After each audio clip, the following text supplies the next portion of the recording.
안녕하십니까. 신의균 군사TV 디펜스 브리핑입니다. 자, 오늘도 아주 중요한 군사안보 무기 관련 소식 알려드리겠는데요. 자, 여러분들 기억하실 겁니다. 문재인 대통령 거의 마지막 임기 마지막쯤에 중동 그리고 이집트 방문을 했었죠. 그때 UAE를 방문했을 때 천궁2 이 천궁 지대공 미사일 시스템 4조 원어치 계약했다. 그래서 사상 최대의 방산 수출 쾌거 이런 보도를 많이 접하셨을 텐데, 그리고 나서 이제 이집트 갔다가 또 스핑크스, 또 피라미드, 또 이런 거 관광 홍보해 주시고, 그리고 이제 오셨는데, 그때 계약했던 그 천궁 그 미사일이 이게 지금 계약 취소되는 거 아닌가라는 우려가 있습니다. 그렇게 지금 선전을 많이 했었는데, 아니 이게 지금 어떻게 된 거냐? 왜냐? 그때 당시에 우리 천궁하고 경쟁을 했던 상대 모델이 바로 이스라엘의 바락 8 ER이에요. 그런데 우리 그 바락 8 ER하고 우리 천궁이 붙어서 우리가 이겨서 대통령까지 가서 계약을 했다라고 했는데, 아니 지금 바락 8 ER 이게 지금 UAE 수도를 지키는 기지에다가 벌써 배치가 돼 버렸네요. 그럼 어떻게 된 거냐? 이거 이중 계약이냐? 그거 다 하는 거냐? 이거 지금 좀 알아봐야 되겠다라는 생각이 들어서 알려드리겠고요. 자, 그리고 지금 이 대형 전투함을 만들고 싶은 러시아. 그런데 능력 안 되니까 소형 전투함에다가 어마어마한 무장을 지금 때려 넣고 있는데, 이러다가 큰 사고 나는 거 아닌지 모르겠습니다. 어떤 내용인지 한번 보겠습니다. 자, 신인경의 군사TV 구독, 알림, 좋아요 눌러주십시오. 5가지 단신 먼저 보겠는데요. 미국이 AK-74 소총 대량 구매 공고를 냈다고 합니다. 그런데 미국은 M4 이런 거 쓰죠. 그런데 AK-74를 왜 사냐? 아마 우크라이나에 지원해주기 위해서 산다라는 추정. 소식에서부터 세르비아가 얼마 전에 중국제 지대공 미사일인 HQ-22 이거 도입을 했었죠. 그래서 중국 군용 수송기가 세르비아까지 날아가면서 중국에서 처음으로 유럽에다가 우리가 무기 수출한다 하고 막 홍보했던 바로 그 세르비아가 미국의 제재를 무시하고 카모프사가 만든 카모프 32 헬기를 도입한다고 하는데, 이러다가 이 세르비아 나토는 아니지만 제재 세게 받는 거 아닌가 모르겠습니다. 자, 이런 소식까지 보겠습니다. 첫 번째입니다. 미국군이 AK-74 돌격 소총을 대량으로 구매하기 위한 입찰 공고를 내 주목됩니다. 우크라이나 육군의 현용 주력 돌격 소총인 AK-74와 동형의 16인치 총열을 갖춘 모델을 찾고 있는데, 워낙 많은 메이커가 만드는 모델이어서 치열한 수주 경쟁이 벌어질 것으로 예상됩니다. 당장 전선에서 필요한 전차 한 대, 전투기 한 대 생산도 버거워하는 러시아가 군함 만들 돈 있는가 봅니다. 러시아가 현재 무려 6척의 킬로 636.3 잠수함을 건조 중이며, 늦어도 2024년까지는 6척 모두 작전 배치될 예정이라는 소식입니다. 폴란드가 지난해 24대를 발주한 바이락타르 TB2 무인 공격기 중에 1차분 6대가 폴란드군에 정식 인도되었다는 소식입니다. 폴란드는 이 드론 운용을 위해 튀르키예제 정밀 유도 무기를 대량으로 도입했는데, 바이락타르 드론의 인수와 함께 폴란드 야당이 여론의 집중 포화를 막고 있어 주목됩니다. 미 해군의 항공모함 전력 구상 검토로 한동안 추가 발주 여부가 불투명했던 아메리카급 강습 상륙함이 본격적인 건조 재개에 들어갔습니다. 미 해군이 엥겔스 조선소와 32억 달러 규모의 아메리카급 강습 상륙함 4번함 건조 계약을 체결했다는 소식입니다. 세르비아가 정말 막 나가는 분위기입니다.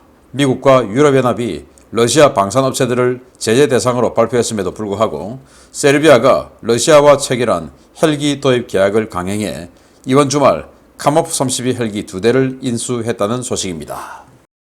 자, 이건 지금 미군이에요. 미군이 지금 적성국 장비 운영하고 있죠. 왜냐, 미국도 중동이나 아프리카나 이런 데 가서 이런 거 들고 작전할 일 많겠죠. 그래서 그런 특수전용으로 구입하는 거와는 비교가 안 되는 많은 양을 지금 공고를 냈다고 하는데, 그게 아마 우크라이나 주기 위해서. 그래서 우크라이나에게 M4 줄 수 있지만 M4보다 이 AK-74는 절반 3분의 1 이 정도 가격에 살 수 있죠. 그래서 또 우크라이나에서 지금 동원되는 이 예비군들은 AK-74를 가지고 현역 생활을 했기 때문에 AK-74가 훨씬 더 편하겠죠.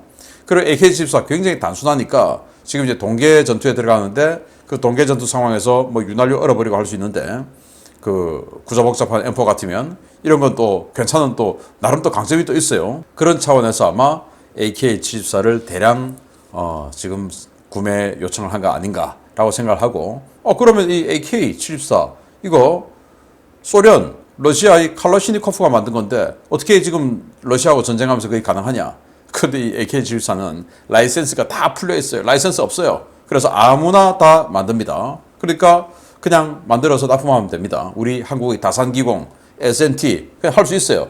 오직 가격 입찰, 경쟁 입찰, 가격 싼 거 도입한다고 하니까 왜? 우크라이나 줄 거니까 한번 관심 가져보기를 바랍니다. 자, 러시아가 킬러급 잠수함이죠. 킬러급. 그러니까 러시아가 이 핵잠수함도 많이 운용하지만 이 흑해 같은 이런 곳에서 운용하기 위해서 킬러급도 만듭니다. 그 중에 최신형인 636.3 이걸 6척 전력화 24년까지 하겠다. 지금 만들고 있다라는 말 아니겠습니까? 다 만들어 간다라는 말 아니겠습니까? 24년에 전력화 한다라고 하는 것은 지금 전차 탱크 이런 거 뭐 전투기 이런 것도 못 만드는데 어떻게 이 어마어마한 첨단 기술이 집약체인 잠수함을 지금 완성을 할 수 있는지 좀 이해가 안 되네요. 자, 이분 많이 보셨죠? 부아차크 폴란드 국방장관인데 이렇게 뒤에 바이락타르 TB2 무인기 늘어놓고 연설을 합니다. 자, 우리가 선견지명에 있어서 이렇게 지금 우크라이나 전쟁에서 어마어마하게 잘 싸우고 있는 바이락타르 TB2 무인기 24대를 아주 오래전에 계약을 했죠. 그래서 지금 6대가 들어왔어요. 자, 그런데 말이죠. 이거 도입 계약할 때 지금 이 야당이 얼마나 반대했습니까? 기가 차죠. 그런데 이 바이락타르 TB2가 우크라이나를 지키는데 얼마나 맹활약하는 거 봤죠? 그러니까 지금 이 안보를 흐트리는 진정하게 안보를 흐트리는 자들이 누구냐? 바로 야당 저놈들 아니냐? 하고 또 연설을 한 겁니다. 아주 또 기가 막히게 정치적으로 또 활용을 했네요. 자, 아메리카급 강수 상륙함 1번 함인 아메리카, 2번 함인 트리폴리 둘 다 지금 이 우리 동북아시아에 와 있죠. 근데 둘 다 웰덱이 없어요. 강습 상륙함인데 웰덱 뒤에서 공기부양정 들락날락거리는 웰덱이 없어요. 그럼 이게 무슨 강습 상륙함이냐? 그래서 이걸 미국에서는 경항모라고 부르죠. 45,000톤짜리 경항모. 우리로 치면 우리 기준으로는 중형 항모인데 그래서 여기다가 F-35B 탑재해서 지금 이 항모 스타일로 지금 동북아시아에서 작전하고 있는 게 트리폴리와 아메리카인데 3번 함 지금 만들고 있고 4번 함 이제 건조 계획 체결했다. 근데 이게 왜 뉴스냐? 그동안 지금 이걸 경항모 스타일로 계속하냐? 아니야. 강습 상륙함 해야 돼. 이렇게 논쟁이 있었습니다. 왜냐? 슈퍼캐리어, 제럴드 포드급 이걸 대량 생산하냐? 니미츠급하고 1대1로 교체를 하냐? 이거 가지고 논쟁을 해서 트럼프 시대는 아니야. 이제 이 슈퍼캐리어 요건 한 5척만 하고 나머지는 이 아메리카급 강습 상륙함 같은 이런 거 경항모 많이 해서 이렇게 좀 하자. 굳이 슈퍼 캐리어가 아닌 대형 항모가 아닌 거 가지고도 이렇게 가서 항모 작전 할 일이 많은데 이 닭 잡을 때 소 잡는 칼이 가니까 소 잡는 칼 숫자도 부족하고 비용도 많이 들고 그러잖아 라는 게 이제 트럼프 시대였고 또 미 해군은 그렇거나 말거나 우리는 그냥 슈퍼 캐리어가 좋아 라고 하는 게 미 해군의 입장이었고 그래서 지금 정권이 바뀐 바이든 시대에 와서 그래 슈퍼 캐리어 가자 해서 지금 제럴드 포드급 그건 이제 그대로 대량 생산하고 지금 이건 강습 상륙한 본연의 모습대로 공기부양정 들락날락 할 수 있도록 웰덱을 달아서 4번함 드디어 계약을 했다고 합니다. 그래서 이제 이 아메리카급 강수 상륙함의 경항모 버전은 그냥 트리폴리까지 해서 두 척으로 끝이라는 것이 당분간의 잠정적인 상황입니다. 자, 카모프 32 우리 이거 많이 봤죠. 산림청, 소방방재청, 해경 그리고 우리 공군에서도 쓰고 불금 사업으로 들어와가지고 한국에서 대박 터뜨려서 세계에서 카모프 30이 제일 많이 쓰는 나라가 대한민국입니다. 그런데 세르비아가 이걸 소방용으로 2대를 도입했다. 그런데 미국이 카모프사 지금 카모프 50이 우크라이나 전쟁에서 매일 한 대씩 떨어지고 있죠. 그 지금 카모프 제재받고 있는데 니들이 지금 거기 사? 세르비아는 아니 우리는 지금 인도주의적으로 소방 헬기로 사는데 왜 그래? 하고 그냥 무시하고 샀어요. 제재 받을지 안 받을지 한번 보도록 하겠습니다. 자, 이런 소식 바탕으로 첫 번째 소식 들어갑니다. 대형 전투함을 만들 돈은 없지만 대형 전투함 수준의 전투 능력을 갖춘 군함은 절실한 러시아가 주력 초계함인 부얀 M급을 기반으로 신형 중무장 초계함을 건조 중이라는 소식입니다. 이 덩치에 이 무장이 정말 가능한 수준인지 모르겠습니다. 러시아 정부가 지난 10월 27일 러시아 국내 중소조선사인 AK 바스 조선소와 프로젝트 21635 일명 4사급 미사일 초계함 건조 계약을 체결했으며 이 초계함은 러시아 해군의 새로운 미사일 캐리어 역할을 하게 될 것이라고 러시아 매체들이 현지 시각 10월 30일 보도했습니다. AK 바스의 레낫 미스타초프 최고 경영자는 현지 매체들과 가진 인터뷰에서 최근 AK 바스 조선소가 수주한 프로젝트 21635형은 기존 프로젝트 21631 부얀N급을 더욱 확대 개량한 것이며 이 신형함에는 칼리브르 미사일 수직 발사기가 16개나 들어갈 것이다 라고 밝혔습니다. 러시아가 지난 2004년부터 13척을 발주한 부얀M급은 기존의 부얀급을 확대 개량한 스텔스 초계함입니다. 현재 흑해 함대 4척, 카스피 소함대 3척, 발틱 함대 2척 등 9척이 전력화되어 있고 이들 가운데 흑해와 카스피에 배치된 함정들이 우크라이나를 향해 칼리브르 미사일을 발사하는 미사일 셔틀 임무를 수행하고 있습니다.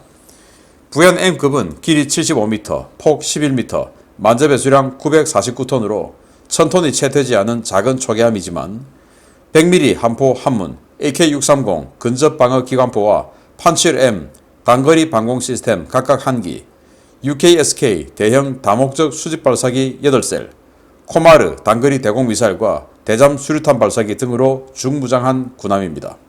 새로 건조되는 4사급은 부얀N급의 선체를 늘려 UKSK 수직 발사기를 2배로 늘린 버전인데요. 러시아는 이 신형 초계함을 흑해 함대와 카스피 소함대에 집중적으로 배치해 우크라이나와 나토 동부 지역에 대한 타격 능력을 크게 강화한다는 방침입니다. 부얀M급은 현재 기준에서도 과무장 전투함으로 과도한 무장 때문에 무게중심이 높아 파도가 조금만 높아져도 배가 전복될 위험에 있는 위험한 전투함이라는 평가를 받고 있는데요. 가뜩이나 무게중심이 높은 전투함에 무장을 추가하는 모험을 하는 러시아군. 급한 사정을 알겠지만 너무 위험한 도박이 아닌가 싶습니다.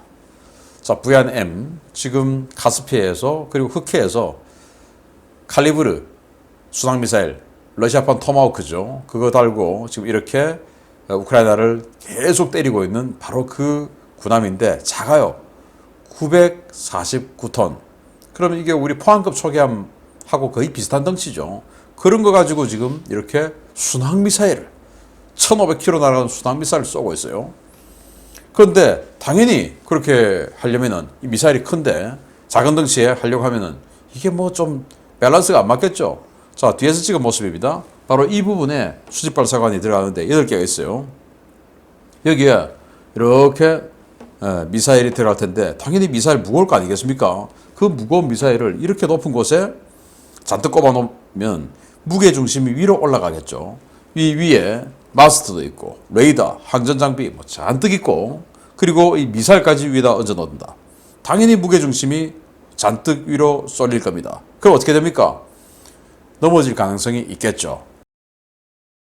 그리고 그 수직 발사기를 보면 이겁니다. 8개죠. 이걸 더 확대해서 여기다가 한 줄, 여기다가 한 줄 해서 16개를 얹어서 16발의 칼리브르 미사일을 쏘겠다. 여기다가 이제 칼리브르 넣을 수도 있고 또 초음속 함대한 미사일인 야혼트를 넣을 수도 있어요. 자, 이렇게 해서 16발. 8발도 지금 이게 가분수다라고 하는데 이걸 16발 넣으면 무게중심이 엄청나게 더 높아지겠죠. 그래서 여기 보시면 스테빌라이저가 엄청 크게 되어 있어요. 군함 중에 선체 대비 이렇게 스테빌라이저가 큰 군함도 잘 보기 힘든데 안 그러면 넘어지니까. 그렇지만 이 큰 스테빌라이저가 독이 되어서 더 큰 재앙이 올 수도 있는 그런 상황인데 아무튼 러시아가 돈은 한정돼 있고 함대지 많이 때리고 싶긴 싶고 해서 이렇게 완전 가분수로 만들겠다고 하는데 이게 제대로 될지. 과거 1935년도에 일본 제국 해군이 제4함대 그때 이제 워싱턴 조약으로 군축 조약으로 인해서 전 세계가 미국과 영국이 유리한 대로 완전히 그냥 이 군함의 배수량을 다 제한해 버렸죠. 그래서 일본도 자기들의 항모 숫자, 뭐 순양함 숫자 다 제한을 받고 총 배수량을 배수 톤수를 제한을 받았죠. 그러다 보니까 정해진 배수량에다가 엄청나게 많은 무장을 때려 넣는 겁니다. 그때는 거함, 거포, 이 포 큰 거 이거 가진 놈이 장땡이야 라고 하던 시절이니까 포를 어마어마하게 큰 걸 집어넣고 자 이제 만들어서 우리 테스트 한번 해보자 하고는 오키나와 남쪽을 쑥 항해 갔다가 풍랑 만나가지고 이 조그만 덩치에다가 어마어마하게 이제 위에 상부 구점을 많이 해가지고 포를 많이 넣다 보니까 이게 이제 완전히 그냥 풍랑 만나서 박살이 났었는데 그런 식으로 러시아도 되지 않을까라는 생각이 듭니다. 그렇게 되기를 바랍니다. 두 번째입니다. 지난 정권의 최대 방산 치적 중에 하나로 선전되었던 아랍에미레이트 연합 천궁2 수출에 먹구름이 몰려들고 있습니다. UAE가 이스라엘제 방공 시스템을 대량으로 이수 중이라는 소식이 들려오는 가운데 천궁과 겹치는 방공 시스템이 포함되어 있는 것으로 확인되었습니다. 아랍에미레이트 연합 UAE가 이달 초 수도 아부다비를 방어하는 알다프라 공군기지에 이스라엘제 바락8 ER 방공 시스템 1개 포대를 실전 배치한 사실이 확인되었다고 이스라엘 일간 하레츠와 타임스 오브 이스라엘 등 복수의 매체들이 현지 시각 10월 29일 보도했습니다. 이 매체들은 UAE의 알다프라 공군기지에 바락8 미사일이 배치된 것이 확인되었다라며 현재 이 공군기지에는 완전히 작동하는 2대의 미사일 발사기와 1대의 ELM-2084 레이더가 식별되고 있다라고 전했습니다. 히브리어로 번개를 의미하는 바락은 인도의 요청을 받아 이스라엘이 개발한 다목적 방공 시스템인데요. 일반 항공기는 물론 저고도로 접근하는 헬기와 무인기, 순항미사일과 전술 탄도미사일까지 요격 가능한 방공 시스템입니다. 바락8 시스템은 사거리 70km의 기본형, 사거리 100km의 장거리형, 사거리 150km의 2단 부스터 장착형이 존재하는데요. 최신 버전인 ER 버전의 경우 마하 3, 4 이상의 고속 성능과 신형 고감도 멀티 센서가 적용되어 탄도미사일에 대한 요격 능력이 크게 강화된 것으로 알려졌습니다. UAE가 바락8 ER 시스템의 사격 통제 레이더로 함께 도입한 ELM-2084 레이더는 과거 우리나라의 차기 대포병 레이더 도입 사업에서 스웨덴의 아서K와 경합했던 모델로 잘 알려져 있는 건데요. 당시 우리나라에 제안했던 모듈 축소형과 달리 UAE 공급 버전은 탐지거리 350km 이상, 교전거리 100에서 150km 이상으로 미사일과 포탄 등 고속 표적은 분당 200기를 동시에 추적해 처리할 수 있는 성능을 갖추고 있습니다. 이스라엘 매체들은 UAE가 지난 4월에도 수송기 10대를 이스라엘 네바팀 공군기지로 보내 스파이더 방공 시스템을 비밀리에 인수해 갔다면서 이는 최근 이스라엘과 UAE, 사우디가 주축이 되어 구축 중인 중동 연합 방공 시스템 구축 구상의 일환이라고 전했습니다. 문제는 천궁2의 수출입니다. UAE가 이번에 도입한 바락8 ER 버전은 레이더와 요격 미사일 등 주요 구성 요소의 성능에서 천궁2와 겹치는데요. 지난해까지 바락8 ER은 천궁2와 UAE에서 경합을 벌였던 경쟁 모델이었습니다. 이 때문에 이스라엘과 연합 방공 시스템을 구축하고 있는 UAE가 지난 1월 우리나라와 체결한 35억 달러 규모의 천궁 수입 계약을 그대로 이행할 것인지 여부에 관심이 쏠리고 있는데요. 우리 외교 당국과 업체들의 면밀한 추적과 사업 관리가 필요해 보입니다. 제가 이 천궁 이거 좀 위기다라는 걸 벌써 여러 차례 오래전부터 지금 계속 말씀을 드리고 있는데 정말 위기인 것 같습니다. 아니 우리 대통령이 직접 뭐 가서 계약을 했다라고 그렇게 홍보를 할 정도로 이게 뭐 그런 큰 사업이었는데 어떻게 이렇게 좀 위기에 있는지 여기에 대해서 우리 정부와 또 이 업체 측에서는 좀 해명을 좀 해줘야 국민들의 그런 아쉬운 불안감 이런 것들이 해소되지 않을까라고 생각이 되고 또 지난 정부가 정말 뭐 당군 이래 최대의 단일 방산 계약이다. 물론 지금이야 이제 폴란드에서 어마어마한 계약하면서 다 깨졌지만 어쨌든 당시로서는 최대의 계약이다라고 선전할 정도로 엄청난 그런 방산 수출 쾌거였는데 이 쾌거의 진실은 도대체 뭐냐라는 것도 알려줄 필요가 있지 않을까라고 생각을 합니다. 그래서 분명히 천궁과 바락8 ER이 경쟁을 해서 천궁이 이겨서 계약까지 했는데 대통령이 가서 그런데 이 바락8 ER이 이렇게 배치가 됐다.